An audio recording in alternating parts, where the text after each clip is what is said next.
Global star Ram Charan హీరోగా నటించిన game changer చిత్రం ఎక్కడ రికార్డుల మీద రికార్డులు కొట్టేస్తుందో అని భయకంపితులై ప్రముఖ కులగజ్జి వెబ్సైట్స్ T360 గాడు, స్నాక్స్ గాడు అలియాస్ మిర్చి స్టార్ 9 గాడు, గూట్లే గాడు గత కొద్ది రోజుల నుండి నెగిటివ్ ఆర్టికల్స్ గేమ్ చేంజర్కు వ్యతిరేకంగా ఆ వెబ్సైట్స్లో పోస్ట్ చేస్తూ ఉన్న విషయం అందరికీ తెలిసిందే.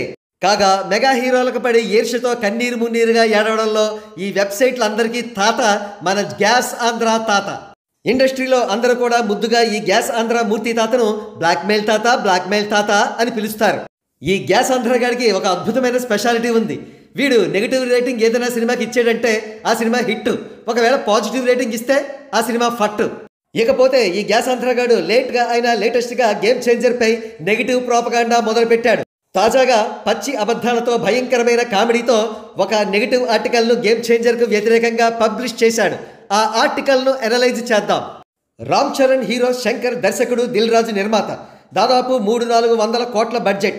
కానీ ఎందుకు ఇంకా గేమ్ చేంజర్ సినిమాకు రావాల్సిన హైప్ రావడం లేదు? సినిమా విడుదల దగ్గరికి వచ్చినప్పుడు వస్తుందా? ఒరేయ్ ఫ్లవరు, సినిమాకి ఆల్రెడీ హైప్ ఉందిరా. నువ్వు కళ్ళు లేని కబోదివి కాబట్టి నీకు అది కనబడదంతే. ఇక్కడ నువ్వు ఇంకొక విషయం కూడా గుర్తించాలి రోయ్.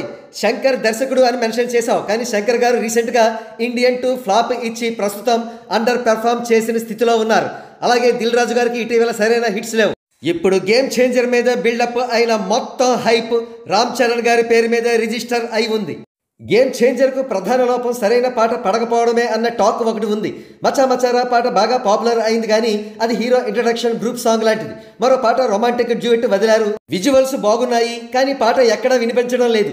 ఒరే గ్యాస్గా నీ చెవులు దొబ్బిని ఈఎన్టీ స్పెషలిస్ట్కి చూపించుకో అని ఎంతగా మొత్తుకున్నా నువ్వు చూపించుకోలేదు. దాని ఫలితమే ఇది. పాటలు నువ్వు విని చావలేదు. దేవర డ్యూయెట్, పుష్ప పాటలకు, ఆఖరికి సంక్రాంతికి వస్తున్న సినిమాలో పాటలకు చేసినట్లు రీల్స్ చేయడం కనిపించడం లేదు. గేమ్ చేంజర్ పాటలకు సాధారణంగా బాగున్న పాటలు ముందుగా విడుదల చేస్తారు. ఈ లెక్కన 2 పాటలు విడుదల చేసేశారు. అంటే మిగిలిన పాటల పరిస్థితి ఏమిటో తెలియాల్సి ఉంది. ఒరే గ్యాస్గా నీ మొహాన సోషల్ మీడియా అన్న పదాలు ఎప్పుడైనా ఆలకించేవారా? అసలు సోషల్ మీడియాలోకి ఎంటర్ అయితే తెలిసుండేది. నానా హైరానా పాటకు ఎన్ని లక్షల రీల్స్ వచ్చాయో అనేది. ఇంకో కోత ఏం కూసావు? 2 పాటలు విడుదల చేశారా? 3 పాటలు విడుదల చేశారా సన్నాసి? అవేమిటంటే జరగండి, రా మచా మచా, నానా హైరానా. హీరో చేత అన్ప్రెడిక్టబుల్ అని చెప్పించడం వరకు బాగానే ఉంది. సినిమా కూడా అన్ప్రెడిక్టబుల్గా ఉండాలి, లేదంటే టాప్ హీరోల రేస్లో రామ్ చరణ్ వెనుకబడిపోతారు. అవును మరి, నువ్వు చెప్పాలి మరి మాకు. ఇంకా ఏమంటాడు? డాలస్లో ప్రీ రిలీజ్ ఈవెంట్ చేయడం అన్నది ఫ్యాన్స్ వరకు పరిచయం అవుతుంది తప్ప కామన్ ఆడియన్స్ వరకు వెళ్ళదు. సరైన మంచి ఫంక్షన్ ఇక్కడే జరగాల్సి ఉంది. రాజమండ్రిలో పవన్ కళ్యాణ్ అతిథిగా ఫంక్షన్ జరిగిన తర్వాత ఏమైనా హైప్ పెరుగుతుందేమో చూడాలి.